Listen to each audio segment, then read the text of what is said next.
ہمارا موجودہ جو نظام ہے جتنی گرواہٹ کا شکار ہو رہا ہے اس کا واحد رستہ سرکار دو عالم صلی اللہ علیہ وسلم کی تعلیمات ہیں۔ بہت بڑا مسئلہ اس وقت پاکستان کو درپیش ہے، وہ ہے لگژری لائف کا خاتمہ۔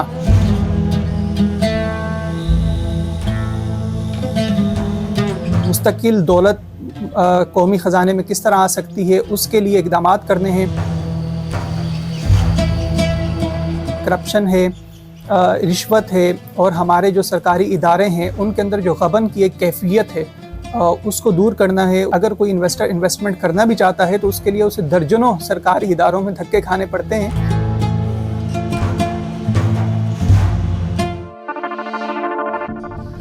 سب سے پہلے تو اس ٹاپک کو سمجھنا بہت ضروری ہے، وہ یہ ہے کہ جب حکمت عملی پوچھی گئی ہے تو ہمیں بنیادی طور پر ان چیزوں کو ہائی لائٹ کرنا ہوگا جو اس وقت ہمارے ملک میں اور ملک کی موجودہ صورتحال میں امپلیمنٹ ہو سکتے ہیں۔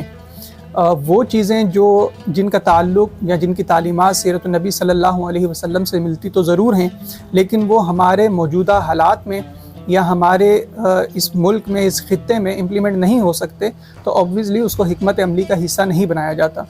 تو وہ چیزیں جو آپ صلی اللہ علیہ وسلم کی تعلیمات سے فراہم ہوتی ہیں اور ان کو امپلیمنٹ کیا جا سکتا ہے، وہ اس آرٹیکل میں ذکر کی گئی ہیں، جن میں سب سے پہلے تو ریاستی سطح پر جو ریزرو ریسورسز ہیں ان کو اکٹھا کرنا ہے، جمع کرنا ہے، اور پھر ان کے ذرائع مہیا کرنے ہیں۔ مستقل دولت قومی خزانے میں کس طرح آ سکتی ہے، اس کے لیے اقدامات کرنے ہیں، اور پھر اس جمع شدہ دولت کی مساویانہ جو تقسیم ہے اس کو یقینی بنانا ہے۔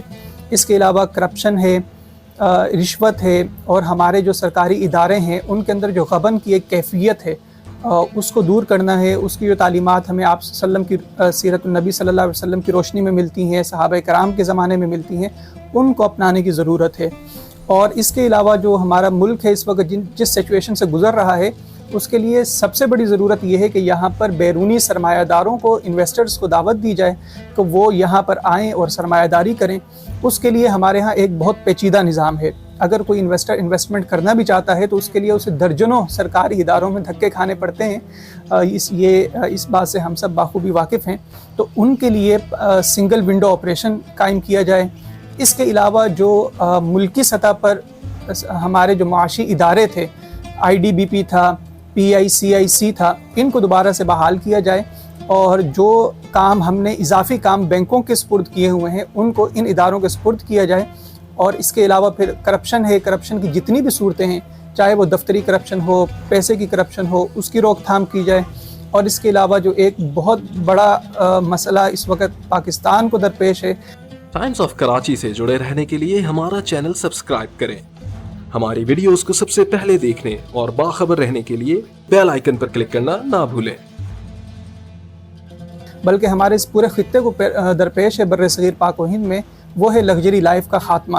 جو ارباب اختیار ہیں ان کی تعیش پسندی کا خاتمہ کیا جائے۔ ہزاروں ایکڑ کے حصے پر جو صرف ان کی اپنی ذاتی رہائشیں ہیں، تو ان رہائشوں کو محدود کیا جائے۔ باقی جو زمین ہے اس کو فروخت کر کے قومی خزانے کے اندر شامل کیا جائے، اور ان کا جو پروٹوکول کلچر ہے اس کا بھی خاتمہ کیا جائے۔ میرے خیال میں صرف یہی ضروری ہے، کیونکہ اب ہم جس سچویشن کے اندر آ چکے ہیں، ہمارا موجودہ جو نظام ہے جتنی گرواہٹ کا شکار ہو رہا ہے اس کا واحد رستہ سرکار دو عالم صلی اللہ علیہ وسلم کی تعلیمات ہیں۔ اس کے لیے ملک بھر میں میرے خیال میں بہت سے ادارے موجود ہیں، خاص طور پر ہمارا ادارہ دارالعلم والتحقیق اور زوار اکیڈمی کے نام سے، جو اس وقت سیرت النبی صلی اللہ علیہ وسلم کے حوالے سے تحقیقی کام کر رہا ہے۔ وہ ایسے اداروں کو سامنے لایا جائے، ان کے ساتھ کولیبریشن کی جائے سرکاری سطح پر، اور آپ کے ملکی سطح پر جتنے بھی مسائل ہیں آپ ان مسائل کو ان اداروں کے پاس لے کر جائیں، ان شخصیات کے پاس لے کر جائیں۔ بڑے نامور سیرت نگار ہمارے پاس موجود ہیں۔